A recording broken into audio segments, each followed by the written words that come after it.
Olá, querido, Pai seja convosco, seja bem-vindo a mais um vídeo aqui do canal Filhos do Altíssimo. Na aula de hoje nós vamos estudar os capítulos 10 e 11 do livro de Gênesis. Vamos lá? Bom, começando, essa vai ser a aula em que a gente vai entender a fatídica história da Torre de Babel, que é justamente o capítulo 11 de Gênesis. Mas eu queria iniciar fazendo uma ressalva aqui para você. Cronologicamente, entre esses dois capítulos, a história da Torre de Babel viria primeiro e depois os acontecimentos do capítulo 10, que são os descendentes aí dos filhos de Noé. E por que a gente é levado a acreditar nisso?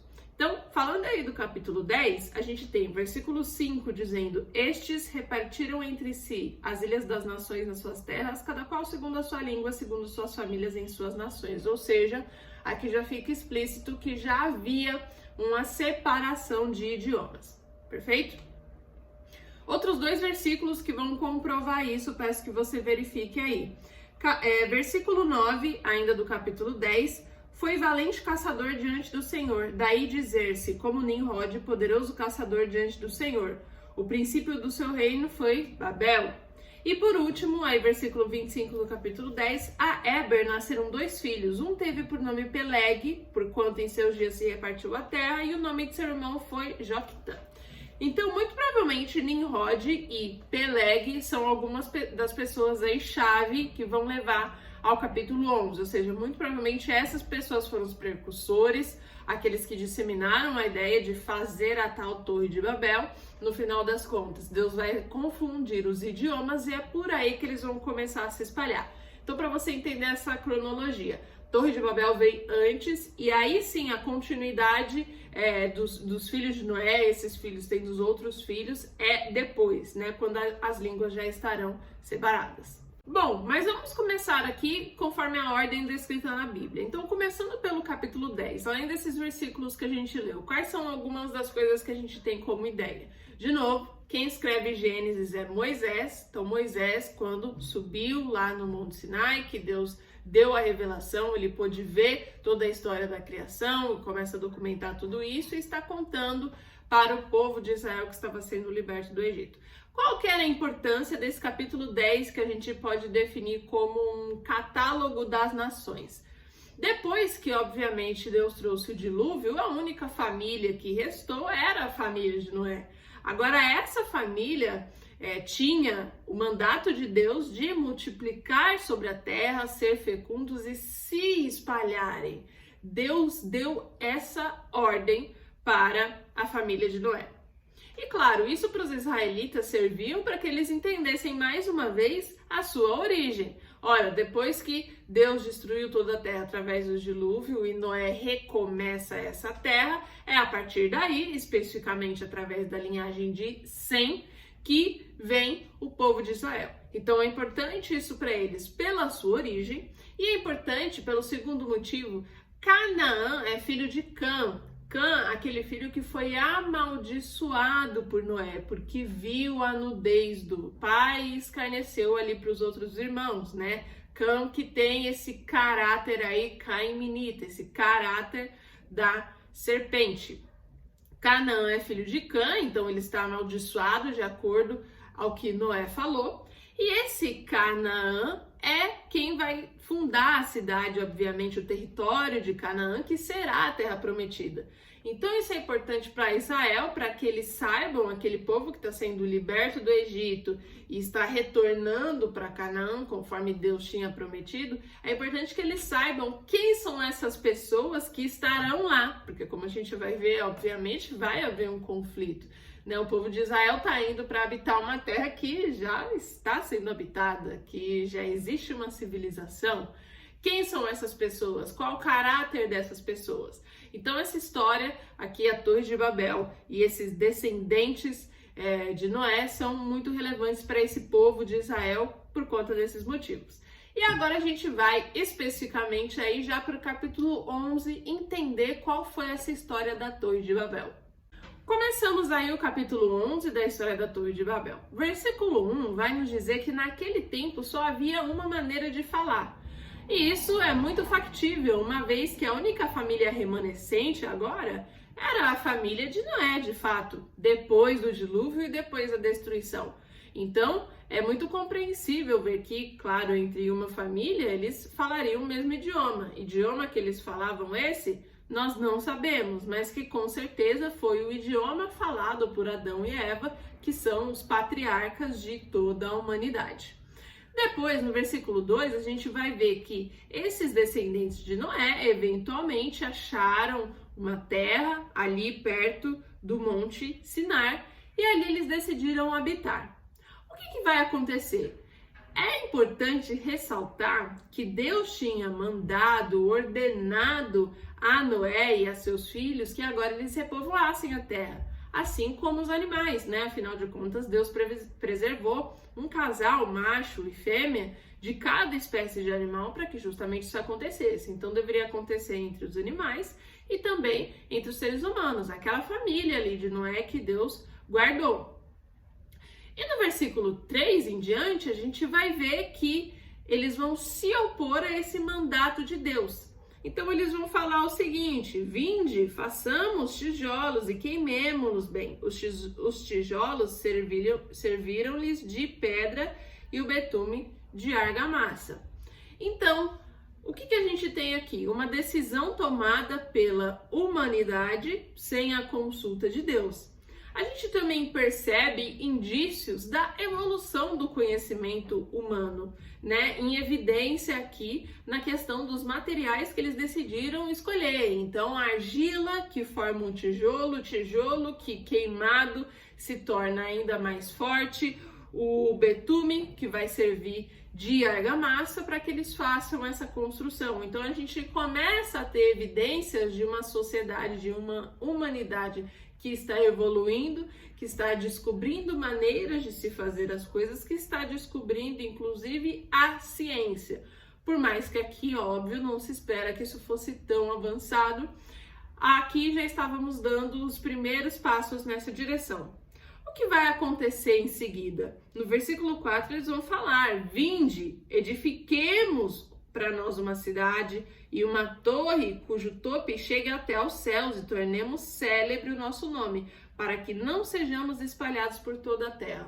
O pecado dessas pessoas que tentaram fazer a Torre de Babel está descrito aqui no versículo 4. Eles disseram uns aos outros, de novo deixando explícito nenhuma consulta com Deus em relação àquele plano. Então eles mesmos falam consigo mesmos: vamos, façamos uma cidade, nós vamos erguê-la, ela vai chegar até os céus e nós não vamos nos espalhar, nós vamos ficar aqui, nosso nome vai ser célebre, enfim, a gente vê que isso aqui é muito bom. Então a gente tem, quando é evidenciado para que nós não nos dissipemos, né, para que não nos espalhemos, um confronto com a ordem de Deus, que disse exatamente que essa era a coisa que eles deveriam fazer. Eles deveriam se espalhar e se multiplicar por sobre a terra. Então aqui ao dizer não nos espalhemos, é o homem contradizendo diretamente a ordem de Deus. E o homem que consigo mesmo, com o avanço ali do seu conhecimento, da sua tecnologia e da sua ciência, decide aquilo que ele quer fazer, decide aquilo que ele entende que é melhor e decide o seu próprio destino. O problema que a gente tem em relação à Torre de Babel é justamente a intenção. É óbvio que quando Deus manda que os seres humanos, ali a família remanescente de Noé, se espalhe e multiplique por sobre a terra, que Deus está esperando que o conhecimento humano eventualmente fique mais aprimorado, que existam descobertas científicas. A questão é a intenção no coração desses homens. Eles tinham uma intenção de serem seu próprio Deus, de tomarem suas próprias decisões sem consultar aquilo que Deus quer, sem consultar a opinião de Deus e de confrontar exatamente o que Deus tinha dito. Então, se Deus falou, multipliquem por sobre a terra, se espalhem, eles decidem, não, nós não vamos nos espalhar, sem qualquer consideração ou qualquer consequência sobre aquilo que Deus está pensando. Em seguida, aqui no versículo 5, depois de ter observado tudo isso, Deus vai dizer: então desceu o Senhor para ver a cidade e a torre que os filhos dos homens edificavam. Aqui a gente tem algumas questões. Primeiro, a ironia do texto.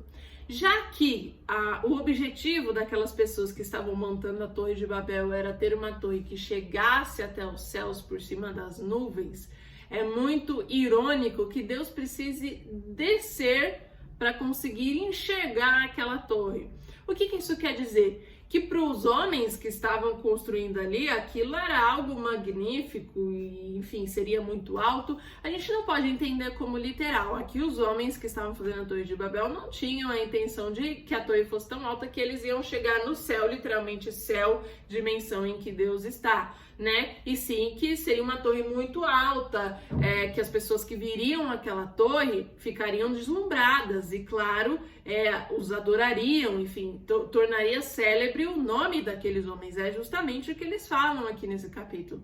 Então seria algo para renome, para fama e muito provavelmente para poder. Afinal, um tipo de feito desses, com certeza, os poderiam categorizar como reis, né, enfim, desse território aqui específico. Então esse era o objetivo, era ter uma torre muito alta que chamasse a atenção e eles conseguissem esses feitos. Agora, Deus precisa descer para ver o que eles estão fazendo. De novo, aqui não é no sentido literal. Deus, ele não sai do céu e vem toda a sua glória aqui para a terra observar, né, essa torre, nem nada nesse sentido. De novo, quando fala que Deus desceu, a gente tem um exemplo de antropofagia. Não estou certa se eu estou pronunciando corretamente, mas é uma dessas ocasiões em que, como a gente não consegue descrever Deus, nós usamos verbos humanos para expressar algumas ações de Deus, como se arrependeu, se lembrou, enfim, algumas dessas coisas que a gente já vem discutindo há algumas aulas. Então, quando diz que Deus desceu, é uma expressão para dizer que Deus precisa se curvar, ter uma dificuldade de tão pequeno que é aquilo ali, para olhar e observar o que aqueles homens estavam fazendo. E por isso é uma ironia do texto. Para aqueles homens a torre era algo, enfim, substancial, significativo, grandioso. Para Deus não é nada. Deus precisa se diminuir, uma expressão, para conseguir enxergar aquela torre. E outra coisa aqui importante ainda desse versículo 5, que vai terminar dizendo que os filhos dos homens edificavam. E nós temos percebido aí já nos últimos capítulos, desde o capítulo da corrupção do gênero da humanidade, que toda vez que a Bíblia fala filhos dos homens, né, indo por aquele pensamento de caiminitas versus setitas, né, e não anjos versus humanidade, que quando a Bíblia fala filhos dos homens, ela está querendo dizer que são pessoas que não servem a Deus, filhos dos homens. E quando Deus está falando dos seus filhos, pessoas tementes a Ele, que o adoravam, a Bíblia utiliza filhos de Deus. Então aqui esses filhos dos homens exemplificam isso, que essas pessoas que edificaram essa torre de Babel eram filhos dos homens, ou seja, de novo um indício de que são pessoas que viessem da descendência de Cã, que foi o filho amaldiçoado aí de Noé, que tinha o caráter caiminita, né? Muito distante do que seria, por exemplo, os de Sem ou de Jafé, apesar de que, né, não é impossível que aqui esses homens pudessem ter vindos também da descendência de Sem e da descendência de Jafé, né? Esses homens, eles tinham morrido já e aqui estavam já os filhos de seus filhos, né? Como nos explica aí esse catálogo das nações no capítulo 10. Mas, enfim, essa expressão filhos dos homens indicam que eram pessoas não tementes a Deus. Bom, o que nós temos aqui no versículo 6, o Senhor vai perceber como característica, obviamente que ele sabe disso, mas ele vê que uma característica muito importante para aquele povo ter êxito nesse feito era o fato de que eles tinham o mesmo idioma, eles falavam uma mesma língua. Então Deus, no versículo 7, vai dizer: vinde, desçamos e confundamos ali a sua linguagem para que um não entenda a linguagem do outro. Olha só que interessante, o homem precisou reunir todo aquele conhecimento, fazer os tijolos, fazer a argamassa, arquitetar aquela engenharia para construir a Torre de Babel, e Deus simplesmente colocando uma cãibra na língua de um daqueles homens já confundiu tudo ali para que essa ação não tivesse continuidade. Olha só como Deus precisa mexer num simples detalhe para que todo esse feito humano caísse por terra. E outro indício da ironia do texto é nesse versículo 7, quando Deus fala: vinde, desçamos e confundamos ali a sua linguagem. Aqui a gente tem algumas características. Primeiro, de novo, já expressando a Santíssima Trindade de Deus, né? Aqui a gente tem a primeira pessoa do plural, então Deus falando vinde, desçamos, né? Ele está falando no plural, então é Pai, Filho e Espírito Santo, já evidenciando essa trindade. E a ironia está porque é utilizado o mesmo padrão linguístico que aqueles homens utilizaram ali no versículo 4. Disseram, vinde, edifiquemos para nós uma cidade. Deus vai dizer, vinde, desçamos e confundamos ali aquela linguagem. Então, é aí que a gente entende também, né, uma antítese. Deus vai usar dentro da sua trindade uma ação para desfazer exatamente aquilo que os homens estavam tentando construir, né, utilizando o mesmo padrão de língua, de expressão que eles utilizaram também. E com essa simples característica de confundir os idiomas, aqueles homens eles não conseguem dar continuidade na edificação daquela torre, e a partir daquele momento é que se dispersam as pessoas, se dispersam aqueles seres humanos pela superfície da terra, que é o que desencadeia o capítulo anterior, o capítulo 10, né? Aí eles, enfim, os filhos de Sem, Cã e Jafé têm filhos e filhos de filhos e assim por diante.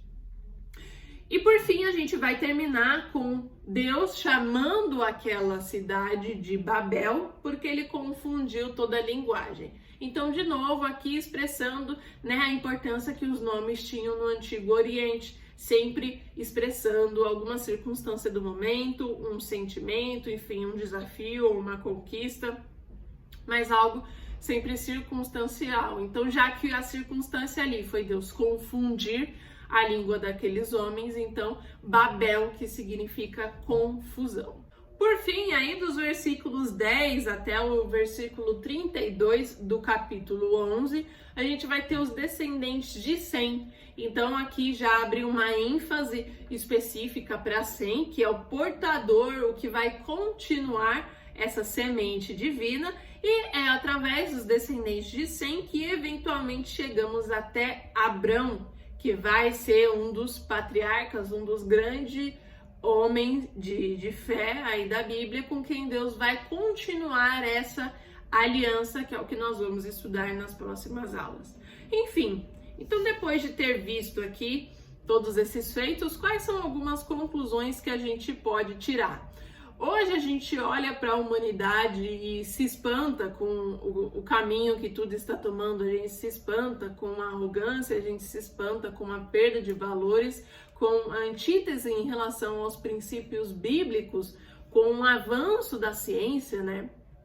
E onde nós vamos chegar? Qual que vai ser o grande passo desses grandes homens que dominam o mundo? E através aqui da Torre de Babel, a gente pode perceber que esse sempre foi o caráter da humanidade.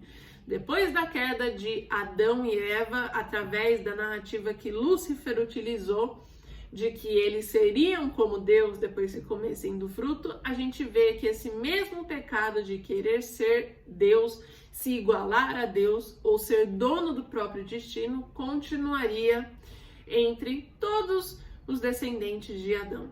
Todos agora nascemos com esse caráter corrompido e com essa natureza ímpia. Se não é a soberana graça de Deus para que a gente aceite seu Filho Jesus Cristo e decida mudar nossos caminhos, nós estamos fadados ao que essa humanidade tem a oferecer, seja hoje, seja aqui na Torre de Babel.